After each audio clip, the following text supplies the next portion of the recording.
Queridos irmãos, muito boa noite, que a preciosa paz esteja sobre a tua vida.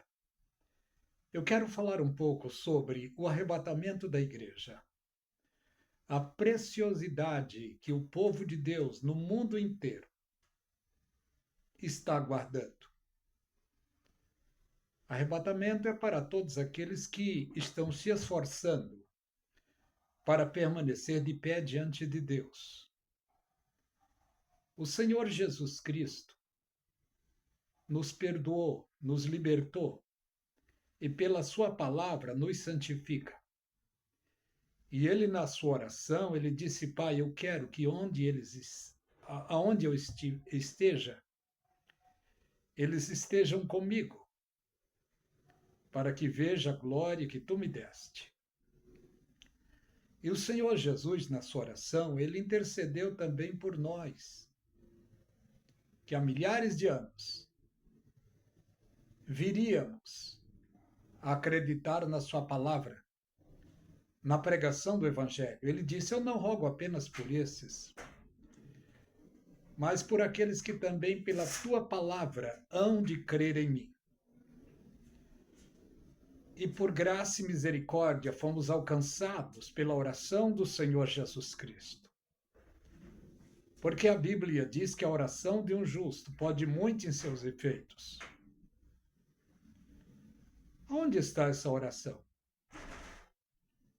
Evangelho do Senhor Jesus Cristo, segundo escreveu João, capítulo 17. Eu quero ler.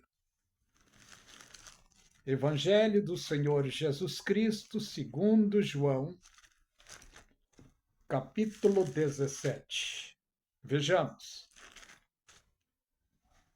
Jesus, orando ao Pai, lhe disse, e falou estas coisas, levantando os olhos ao céu, disse: Pai, é chegada a hora.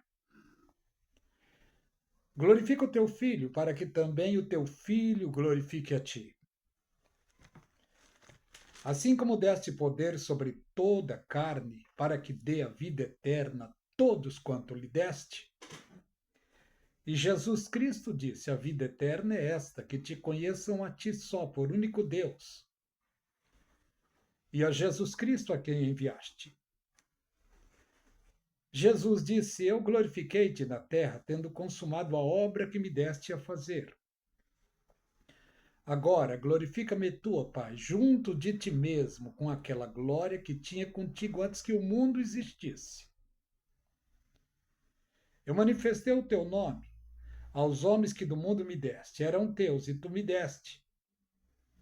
E guardar a tua palavra. Jesus estava orando pelos 12.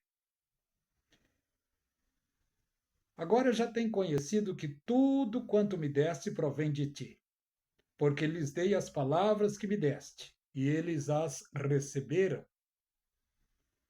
E tem verdadeiramente conhecido que saí de ti. Eu rogo por eles, não rogo pelo mundo, mas por aqueles que me deste, porque são teus. Jesus estava orando pelos seus discípulos. Mas eu quero abreviar, para o vídeo não ficar muito longo. No versículo 20, o Senhor Jesus Cristo orou por nós também. E ele disse: eu não rogo apenas por estes, mas também por aqueles que pela tua palavra hão de crer em mim. E a Bíblia diz que a oração de um justo pode muito em seus efeitos.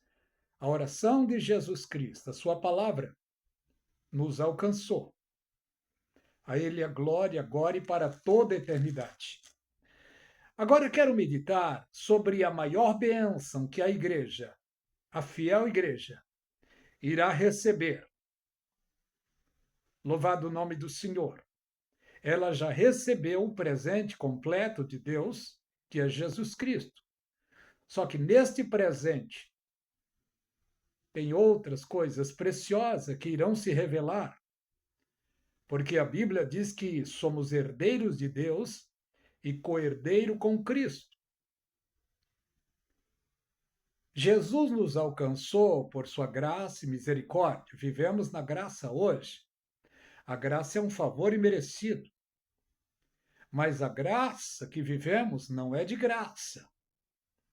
temos de nos esforçarmos para se manter de pé diante de Deus. E os céus é tomado à força.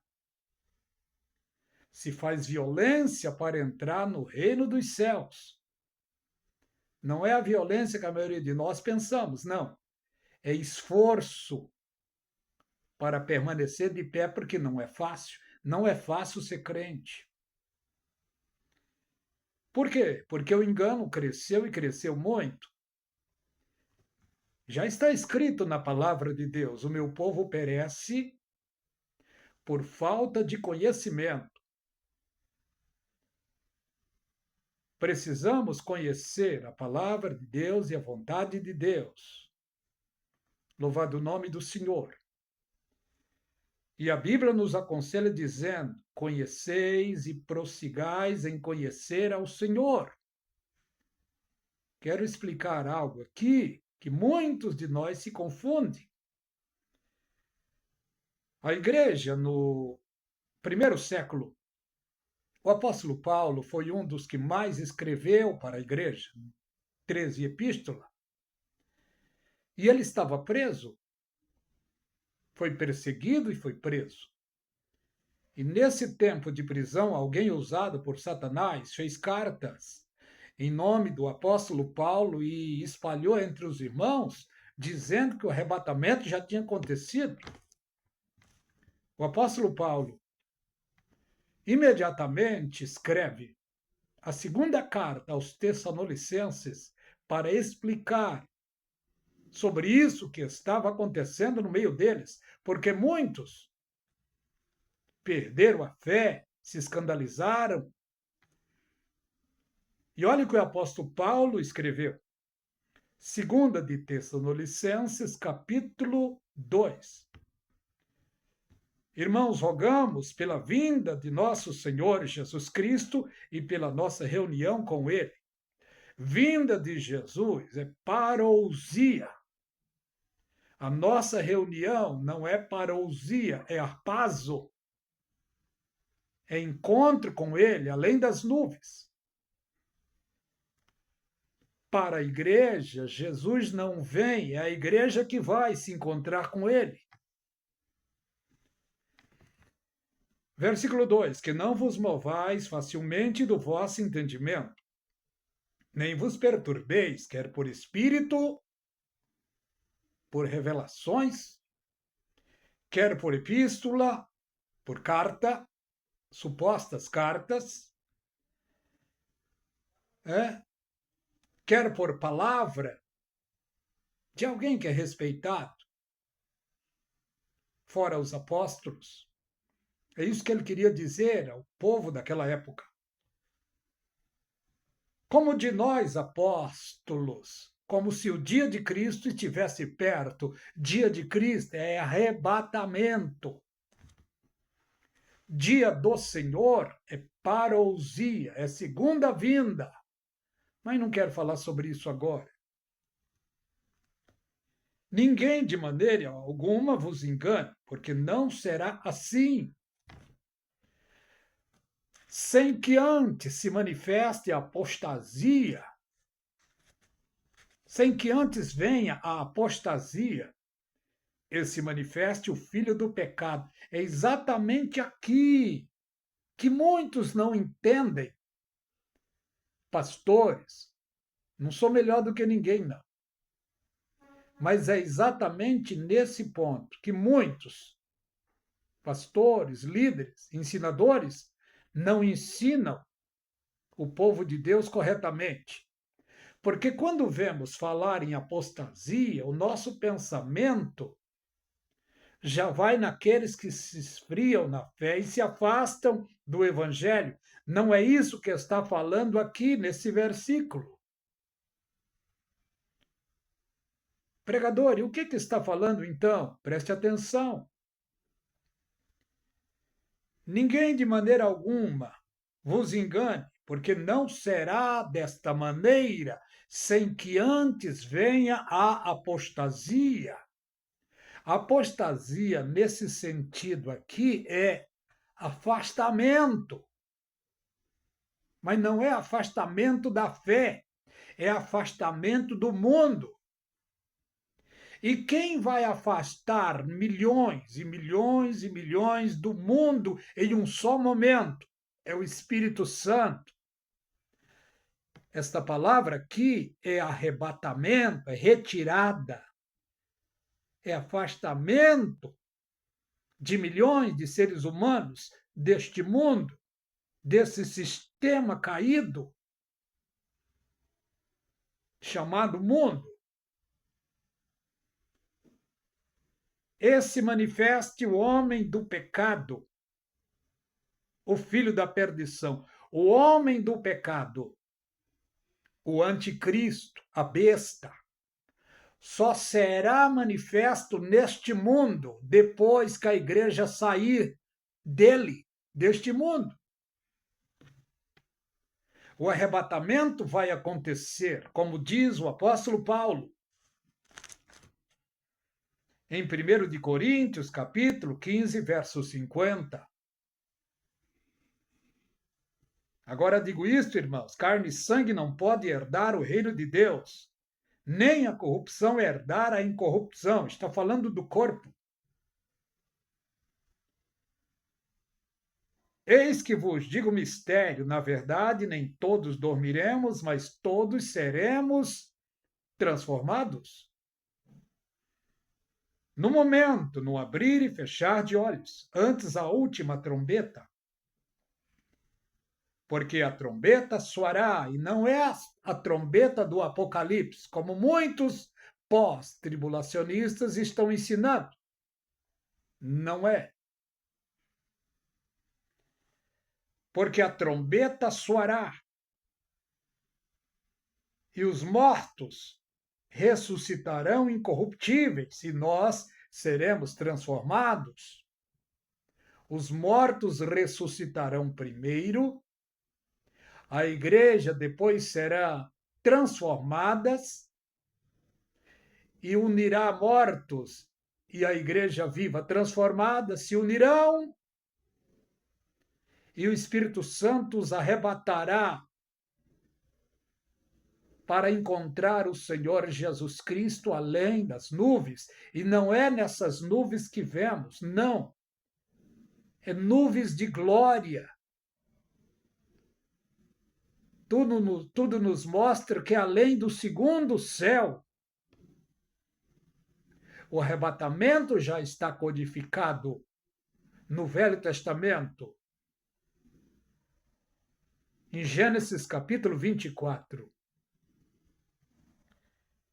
E quando isto, que é corruptível, se revestir da incorruptibilidade, falando do corpo, e isto que é mortal se revestir da imortalidade, então cumprir-se-á a palavra que está escrita: tragada foi a morte na vitória.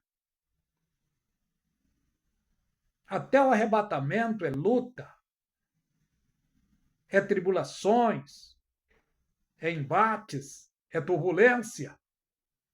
Mas a tribulação que diz a Bíblia Sagrada, a grande tribulação, não é para a igreja de Cristo, não.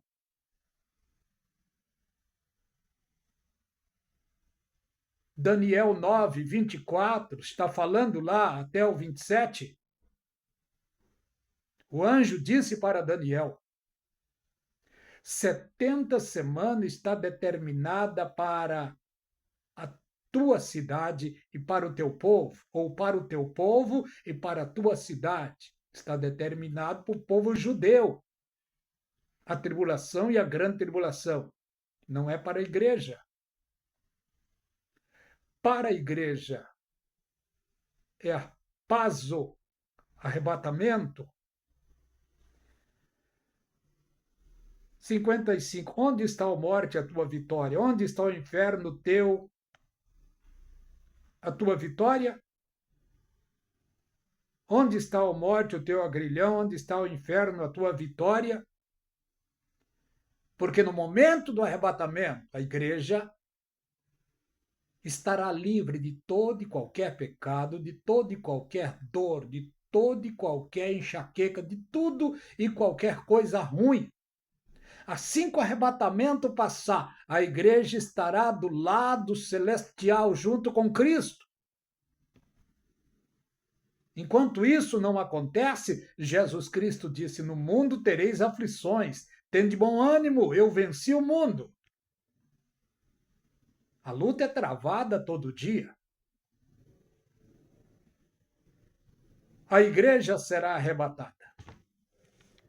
Quando você ver um pregador, um mestre, dizendo que a igreja vai passar pela grande tribulação, talvez sem ele querer, ele está entregando a igreja para o anticristo. E aqueles que são fiéis à palavra de Deus, à interpretação bíblica, não entrega a igreja para o anticristo, não, entrega a igreja para Cristo. Porque estão na mesma sintonia do Espírito Santo de Deus. É claro que uma igreja vai ser entregue para o anticristo. E qual igreja? A igreja de Laodiceia. Essa será entregue ao anticristo. Mas a igreja de Filadélfia não. Porque está escrito: como guardaste a palavra da minha paciência, também te guardarei da hora da tentação que há de vir sobre todo mundo. Hora da tentação é uma alusão a 7 anos de grande tribulação.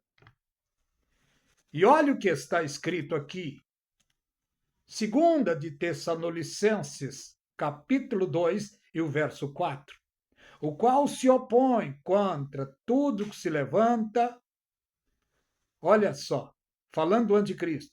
O qual se opõe e se levanta contra tudo que se chama Deus e se adora, de sorte que se assentará como Deus no templo de Deus, querendo parecer Deus. Assim que a igreja for arrebatada, se manifestará o homem do pecado.